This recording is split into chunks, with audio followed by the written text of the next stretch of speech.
The Clooney Foundation provides free legal support to victims of human rights abuses all over the world. We now operate in over 40 countries, and our aim is always the same: to protect the persecuted and to try to prosecute the perpetrators. Back in 2022, shortly after the beginning of the Russian full-scale invasion, lawyers from all across the globe formed the group to assist Ukraine in tracking down Russian war criminals. The Clooney Foundation for Justice, founded 6 years ago by the Hollywood actor George Clooney and his wife Amal Clooney, has become the big part of this initiative.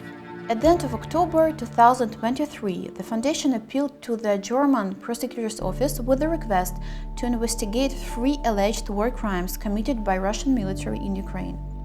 The foundation provided the prosecutor's office with the evidence from field research, satellite images, and public sources. My name is Solomiia Stasiv. I am a project coordinator for the docket, the program of the Clooney Foundation for Justice. I wish that my job didn't exist. And I wish that I was a florist living somewhere by the seaside and not doing these things. In our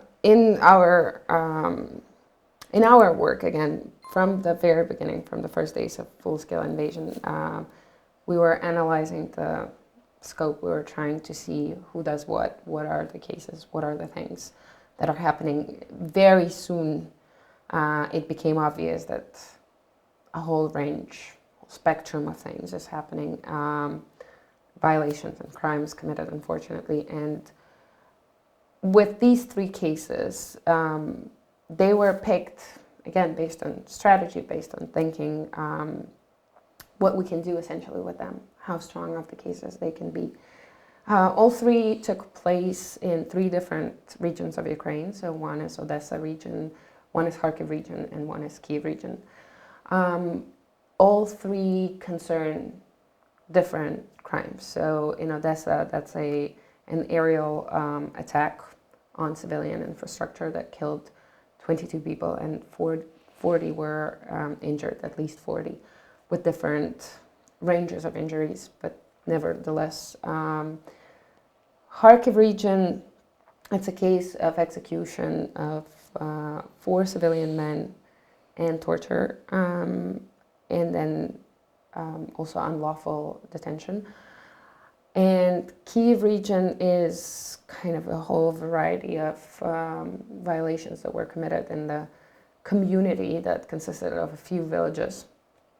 And there we witnessed, from the testimonies, so secondhand witnessed sexual violence, wanton destruction of property, so arsons and such, killings, executions, detentions, torture.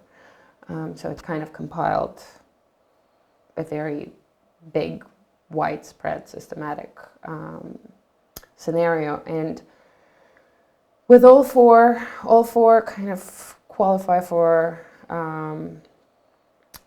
crimes against humanity. And again, I'll let the lawyers to speak in more detail to that, but the things that we witnessed is that these crimes were very widespread and very systematic.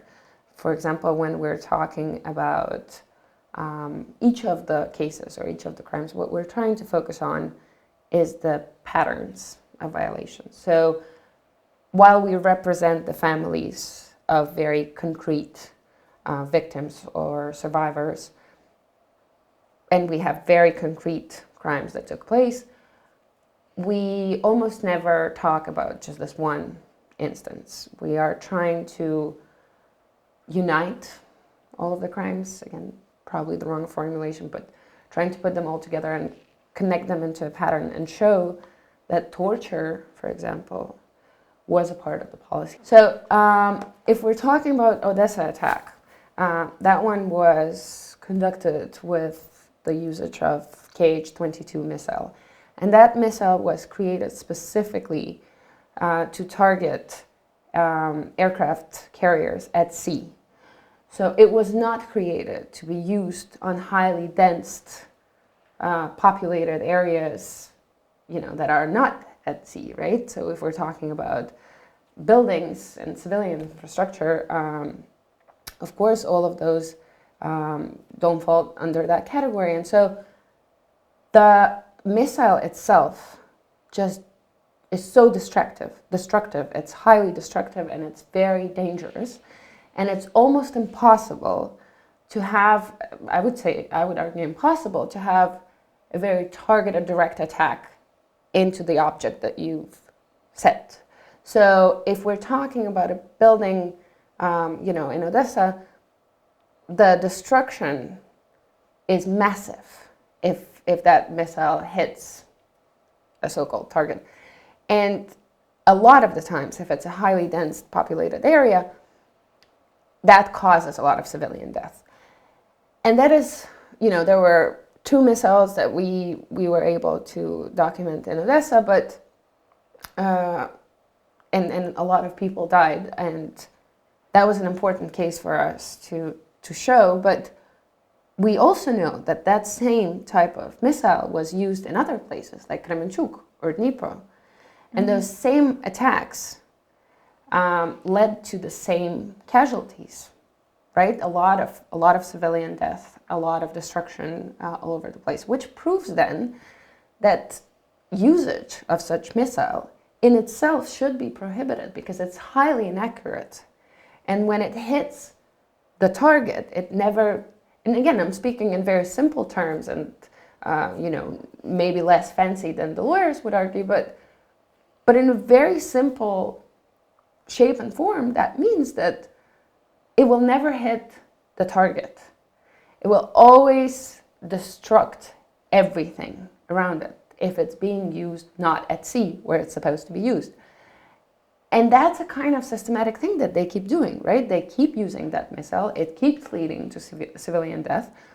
So we can argue that they essentially ignore the rules of conduct. They do.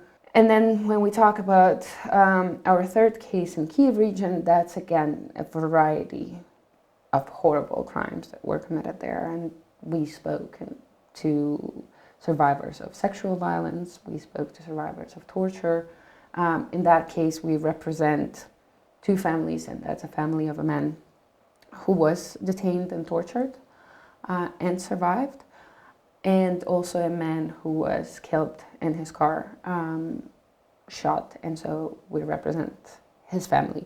But of course, again, we're talking about 2 specific instances, but we're trying to show that that was a very wide pattern and very systematic pattern of violations that kept on happening to the entire civilian population that lived in those villages. The cases have been submitted to the German prosecutor's office as the principle of universal jurisdiction is enshrined in German law. This means that the country's law enforcement agencies can initiate criminal investigations into crimes committed outside Germany, regardless of the nationality of the suspects or victims, or whether any of them have ties to Germany. In these 3 cases, some of the victims' families or the victims themselves live in Germany, while others are willing to come and testify in the country. The suspects are high-ranking and mid-level commanders of the Russian army. But also there are certain limitations to Ukrainian law that would kind of make it harder, if I'm speaking without getting too much into legalese, limitations that will make it harder for the Ukrainian prosecutors to go against mid and higher commanders. So we work under the principle that is called universal jurisdiction, and that is the principle that allows certain countries, frankly 170 countries can potentially prosecute the most serious international crimes without, without connecting and linking these crimes to the country itself. So basically the principle under which we work allows for these crimes to be prosecuted outside of the countries, even if they happened outside of the country's borders. That is a complicated concept that has a lot of conditions. But that was a gap that we identified, and that was the gap that we tried to fill within our work. So there are other countries who work under the principle of universal jurisdiction. Again, in theory, 170 countries at least should be able to prosecute these crimes. In practice, there are conditions to universal jurisdictions, for example, the UK or France. There are conditions. In France, for instance, there should be a connection to the perpetrator's citizenship, to their presence in the country, or the victims or survivors' presence. So there are a lot of layers to all of that. Germany, on the other hand, works under this principle, and it has a so-called absolute universal jurisdiction. So the perpetrator doesn't have to be in the country. The victim or survivor doesn't have to be a citizen of that country. But frankly, Germany, is quite flexible. They already have their own investigation. They were open and willing to do such investigations, to potentially prosecute all these crimes. And they also have precedents before that were successful when it comes to crimes committed in Syria, for example. So there's a lot of layers, again, which is why I think it was very important that we worked as a team, because our team mainly consists of international lawyers, and we consulted a lot of other international lawyers in Ukraine, but also we work with German lawyers. And I get these questions and people ask, what are the next steps and when will the verdict be or trial be? And that's, again, many layered question, very loaded with a lot of other things that go into that. But our sort of mid-term goal, and something that we're focused on right now, is filing with the purpose of actually these countries issuing arrest warrants, European and potentially international arrest warrants. So what that means is, again, and why I'm linking that to Argentina and Europe, is because if we file the case in Germany and that signals to Europol and potentially Interpol, and they issue arrest warrants, international arrest warrants, that means that the perpetrator, next time he decides to travel, for example, with his family, he can be caught, right? And he can be extradited to, in this case, Germany. The thing is, of course, and the question that people are asking, rightfully so, is, well, why would he travel to Germany? Or why would he travel to Sweden or the Netherlands? And the real answer is he wouldn't, probably. Mm-hmm. But he might travel to, Serbia or Dubai or Argentina, for that matter. And if these countries work between themselves, and if these treaties are in place, and if the law works the way it should, then technically, in an ideal world, in the world that we're all hoping for, these criminals won't have a safe haven wherever they go. And the more countries we explore, the more cases are filed, globally, the more chances there are of catching these criminals and not allowing them to have this peaceful vacation and return back to Russia, in this case. Does the fact that the foundation has appealed to this German prosecutor's office with the request to investigate these cases, does it automatically mean that they will investigate that cases, or they can refuse? They can just take a look, learn all the information and say I don't see anything for us to investigate here, and I'm so sorry. They can, and that's that's both pain and intrigue that I live with. No, absolutely, they might not take it in, and that's again an important part of why we need to honestly communicate these things. But that's also why we do our job the way we do our job, which is to say that each of those cases is closer to 200 pages. So we spent 18 months putting them together. We've conducted our own field investigation. We collected our own testimonies, again, not as detailed, but testimonies, and we spoke with witnesses. We have a team of OSINT analysts who analyze all of the open source data, so evidence that you can find, on YouTube or Contacte or whatnot. And then there's military experts, There are a lot of other organizations that are involved that we're collaborating with. And again, with one of the cases, we've co-filed with Truth Hounds, but there are also, Bellingcat worked on it, Justice Rapid Response team worked on it. We collaborate with a lot of different specialists around the world to make sure that our investigations and the cases that we file are as detailed as possible. So we have suspects, we have analysis, we have methodology. So all of that is being very carefully checked. Of course, we hope that they would work with the Ukrainian prosecutor's office, which we communicate with the Ukrainian prosecutor's office. So again, it's a much bigger, I would say, system of things and people involved, and a lot of things are out of our reach because, again, we're not law enforcement agency. We can't intercept calls or, do some other things that are more on a spy level. But we do our best to make sure that they can open and include the cases into their investigation, and we just hope that they would. And I think that's part of why we're doing this, trying to explain why it's important and why we need to advocate for these things. Solomiia, can you please explain, does every crime committed by the military falls under the category of the war crime or not? Or there is a special criteria for the war crimes?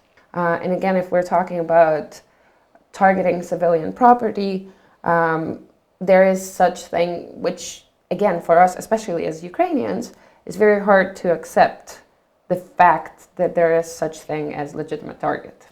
In fact, I think for humans, it's hard to accept that fact. What is legitimate target, right? If we're talking about hospital or if we're talking about school, how can it be a legitimate target?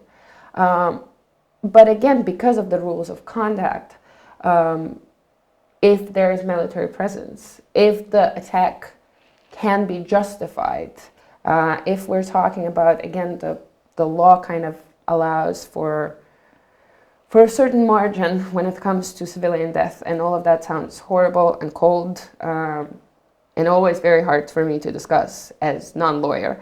But there is sort of allowed, right, casualty. But again, in the court of law, defense would then have to prove, and the lawyers and all of the specialists and experts would have to prove that the attack was justified, that the target was set because there was military presence, because there was, for example, a very big military meeting with generals, and these casualties essentially were necessary.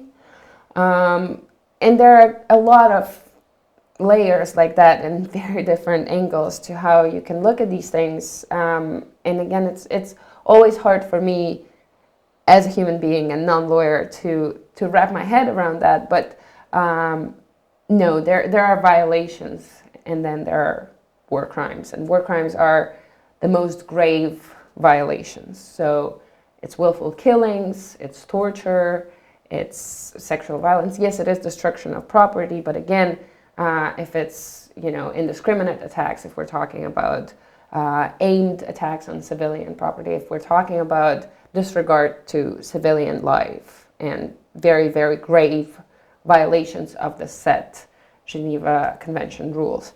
So none of that is that black and white, unfortunately. Otherwise, I think the world might have been a little easier.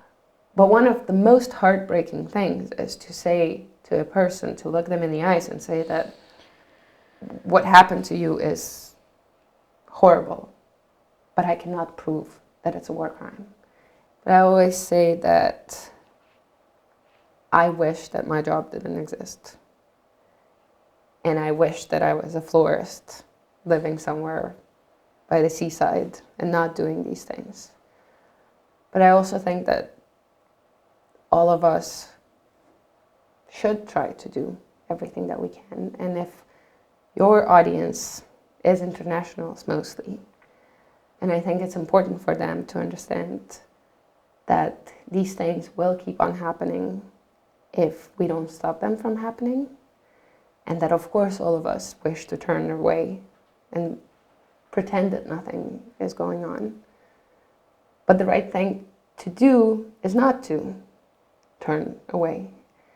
And so I really hope that this provides some context and explains why we need to do what we need to do.